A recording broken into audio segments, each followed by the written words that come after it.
Well, Don, you're one of those rare individuals who has an excellent long-term record despite all the ups and downs. So, obvious question, what's your approach? I think your son called it dumpster diving. How you probably have a more eloquent way of describing it. Well, I think the approach follows our goals. The first goal is to protect our clients' money and grow it. But protecting really involves two things. One is avoiding making bad decisions, and that will protect you on short-term problems. But if you don't do something and be proactive, then I think you're opening yourself up to inflation, which is a long-term problem in a papered society. So that the first goal is protecting the money, and the second one is to earn equity-type returns, double-digit returns over time. And the third one is to beat the S&P 500 from one market peak to the next market peak. We think that's the best way to measure a manager. And the process of doing that, what we do is actually something a little different than a lot of other value managers.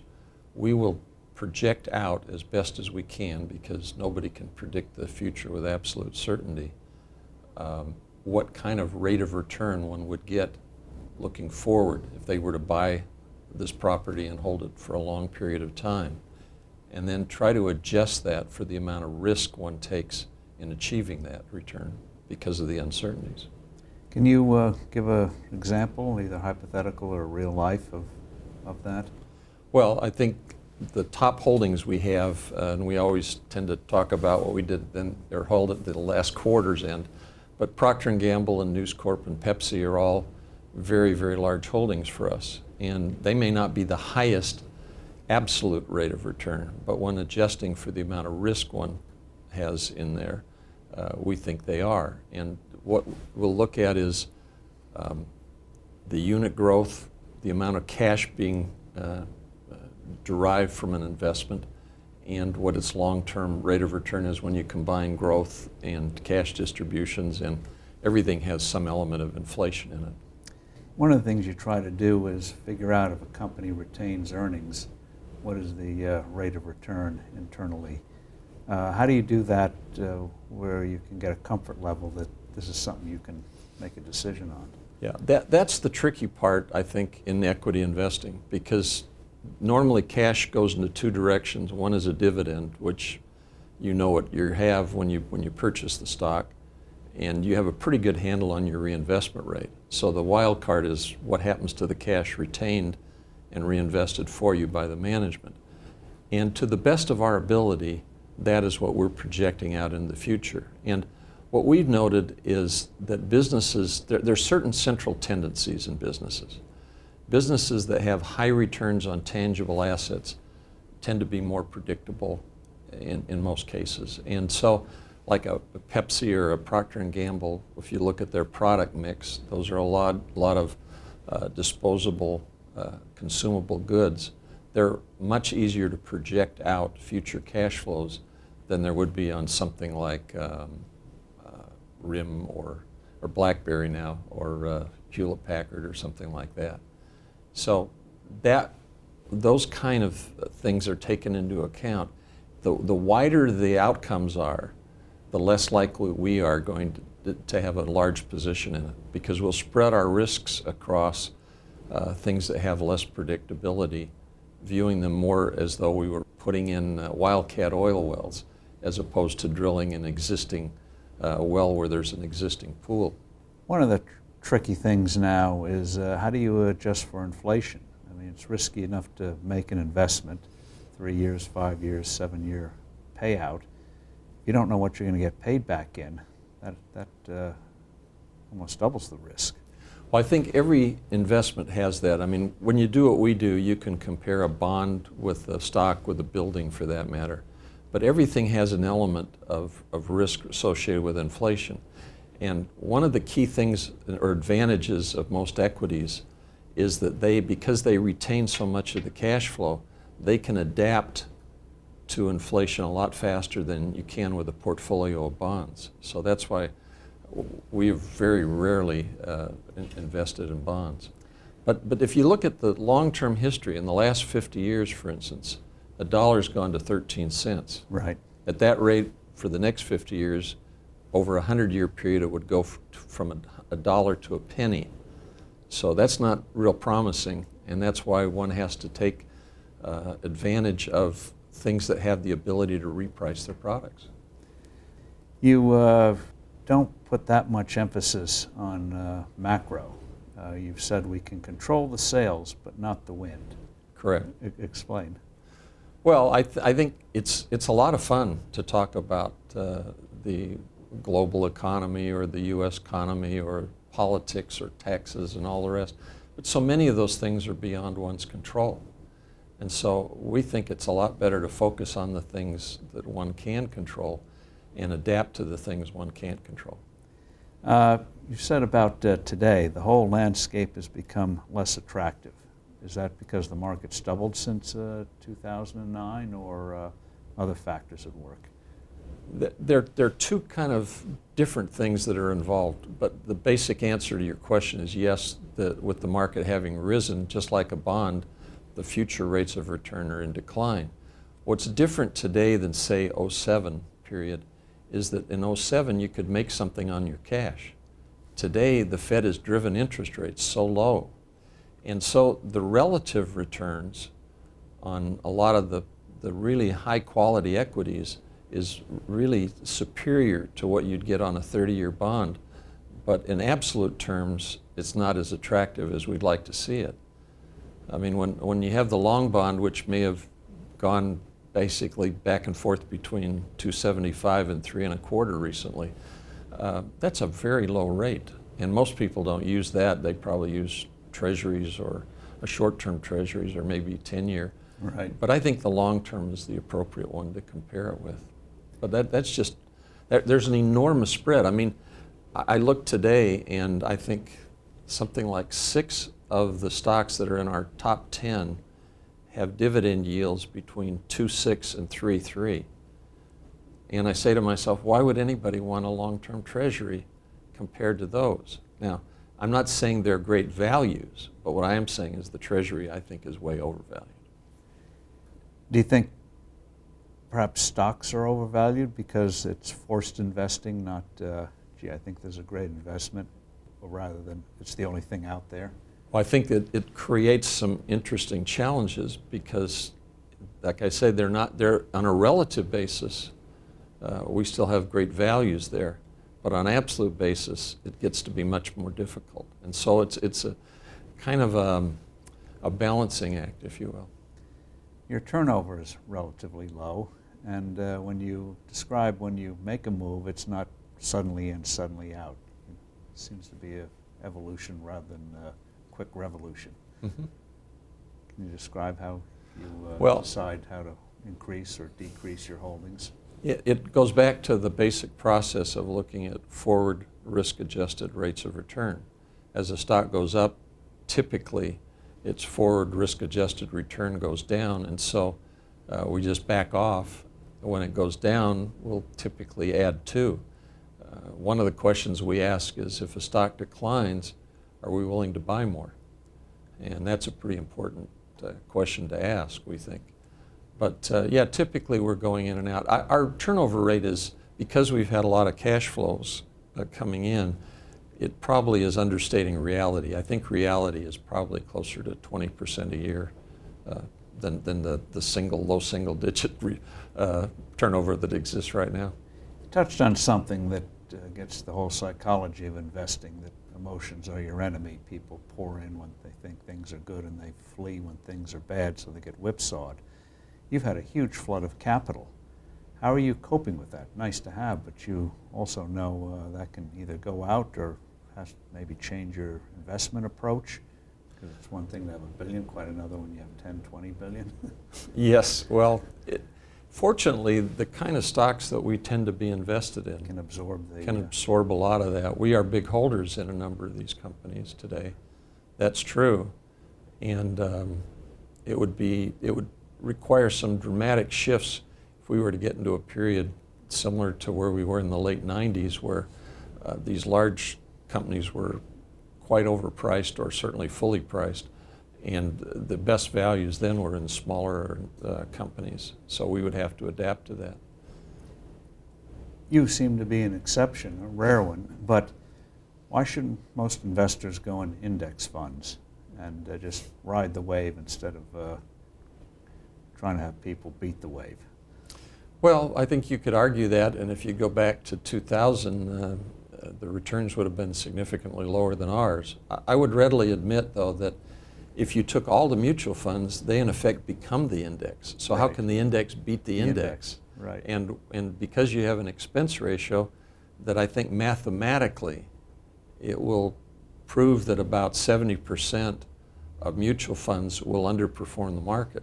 Interesting enough, most investors underperform the average mutual fund because they tend to buy and sell at the wrong time. Yeah. But I think that doesn't mean one shouldn't look for exceptional objectivity and the ability to analyze and purchase companies at good prices. Ultimately, what we're doing is one of my sons said after dinner one night, he said, if I get it right, Dad, what you're telling me is you're basically saying, let's buy above average companies at below average prices, and that on average it's going to work. Oversimplified, but the message is clear.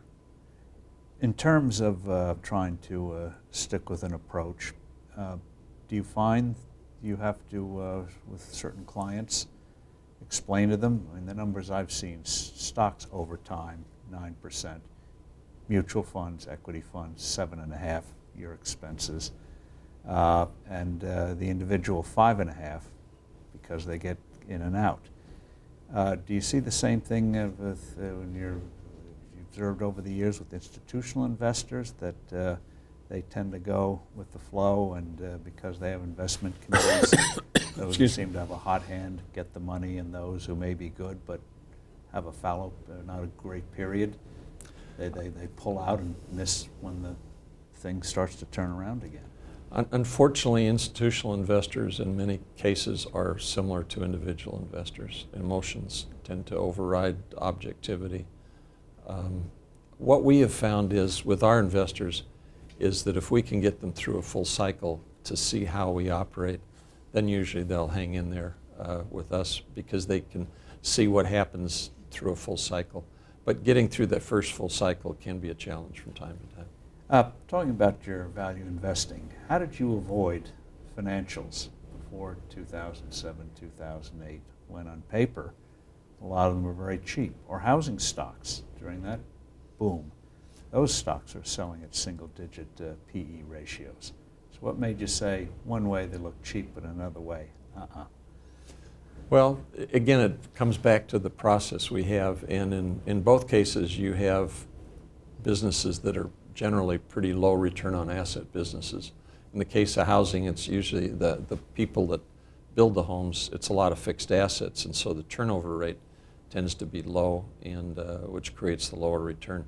In the case of financials, usually it's a function of enormous amounts of leverage, and that leads to very low return on assets. And so I think they can be dangerous. We did have a big holding in AmeriCredit, but AmeriCredit was a unique because it was a monolithic model, basically making subprime used car auto loans, which most people, when they heard that, probably felt like they should run for the hills. But the business model worked for them, and if you looked at it and did it objectively, we haven't got the time to go through all of those things, but it was really a very effective business model. So we try to totally be objective and take into account all the things that are necessary. But generic financials are very difficult. I mean, look at how difficult it's been for Jamie Dimon, who is noted for his management skills, to deal with some of the problems that J.P. Morgan has had over the last couple of years. Yeah. You mentioned, quickly hit some of the stocks you've liked recently. News Corp, done very well. You bought it in single digits, and now it's going to split. What's the future of newspapers? almost reluctant to answer that here. This is not an entirely objective question. Again, I think the newspaper business has the elements of the ice cube in it, and of course they're going to spin that off and retain the other part, which has some excellent properties. The News Corp, the cable news part, is bigger than MSNBC and CNN combined, and it's moving more toward a fee-driven model as opposed to an advertising-driven model, which makes it even more predictable and more profitable. The print business, I think, clearly is having difficulties, and I mean, classifieds have virtually dropped off the cliff in the last decade, and the people are just shifting the way in which they get their news. So again, we'll look at when the split comes as to what the prices are, because ultimately, as my associate Jason says, it's almost always about the price. Microsoft, huge company, huge cash flows, lots of cash, but in terms of the stock price, somebody once compared it to the old Brazil, great future and always will. What makes you think that this will finally, the stock will come to life? In some ways, this has elements of the way we looked at Pfizer a few years ago, when you can't see out as far with technology businesses as you can with some others. But it's very cheap, has enormous amounts of cash flow, and while the PC business may be in unit decline, there are a lot of other things that are moving in to take their place, which will utilize a lot of the software they have. And some of the other component parts of the company continue to be very strong. So it's really very, very cheap. It still sells at roughly half of where it did back in 2000. Now, stock doesn't know its history, and so we're looking forward, not backwards. But that tells you something about how cheap it is. Cisco, you've described Cisco and Microsoft as early stage capital goods companies. Well, more so the Cisco, because it has more electronic hard good type element than Microsoft, which is the software. But yeah, I think again it's just very cheap. We have two Ciscos in the portfolio. I really like the other one even better as a business model, but they're both quite cheap. Talking about the food Cisco, that stock has not been a barn burner. Why? Well, 3 or 4 years ago it was cheap.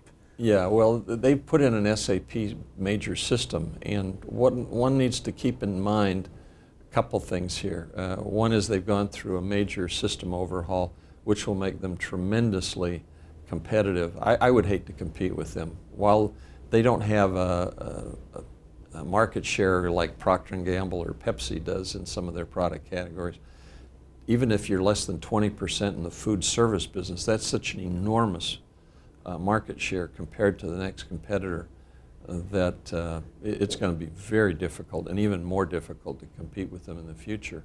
But with the economy having been somewhat soft, they've also had to deal with the issues of softness in the restaurant business, as well as commodity pricing things. But over time, those issues will wash away.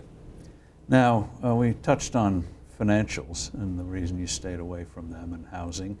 Apple, I mean, loaded with cash, cheap PE ratio, stock battered. You're not biting the apple yet. Yeah, we haven't taken a bite out of the apple. This is a unique situation. I mean, my hat's off to Steve Jobs and those that work there in developing incredible products that we as Americans or worldwide as citizens of the world utilize, and they're great products. I tend to worry a little bit about the business model for Apple, because when you hold up profit margins like they have, particularly in technology businesses, it creates enormous umbrellas.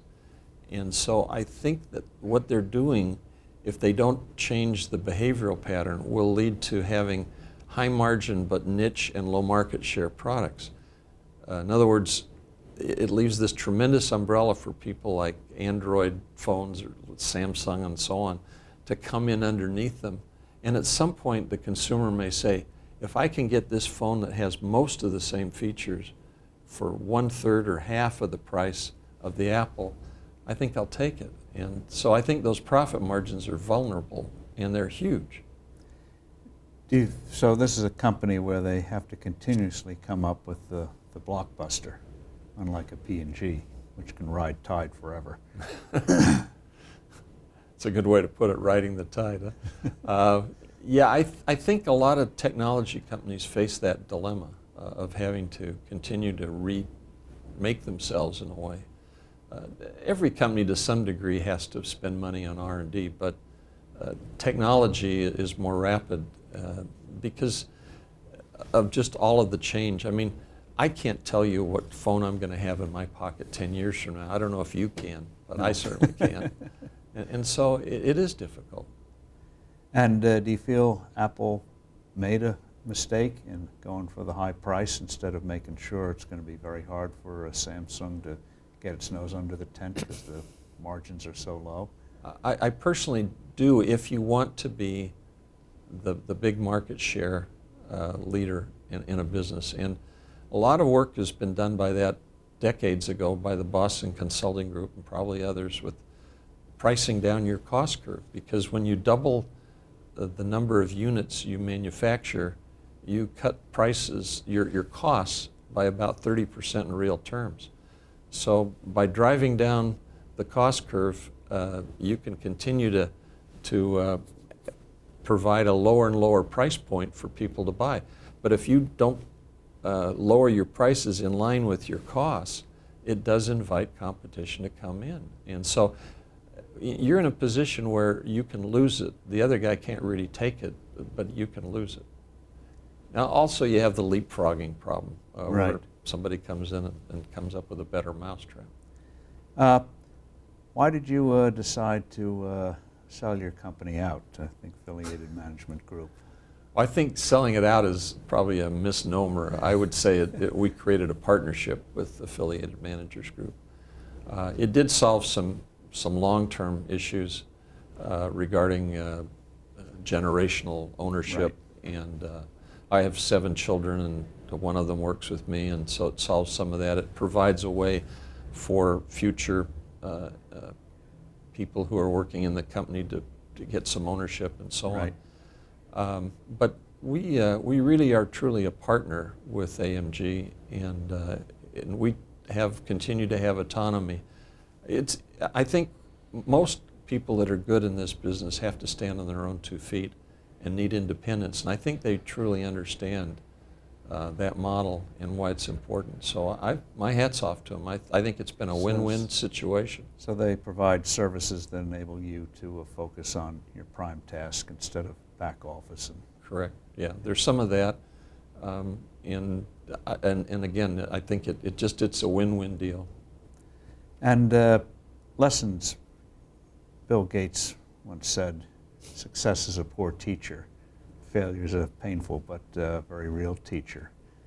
What setback did you feel you hurt but you learned from it? Well, it reminds me also what Will Rogers said. He said, "Good judgment comes from experience, and a lot of that comes from bad judgment." I think you do learn from major changes and from error more than probably from success. I think that's well said. I just think this business requires a lot of patience. I mean, I've made mistakes. If you can go back and look at them, and I think all of us have. So I won't claim to be perfect or anything close to it. I love this business. I think it's a great business, and like I said, when we made the deal with Affiliated Managers, they said, "You'll be signing a 10-year contract." I said, "Look, I'm only 70. I'd be happy to sign a 25-year agreement with you." Don, thank you very much. Thank you, Steve. Appreciate having the opportunity to be with you. Yeah.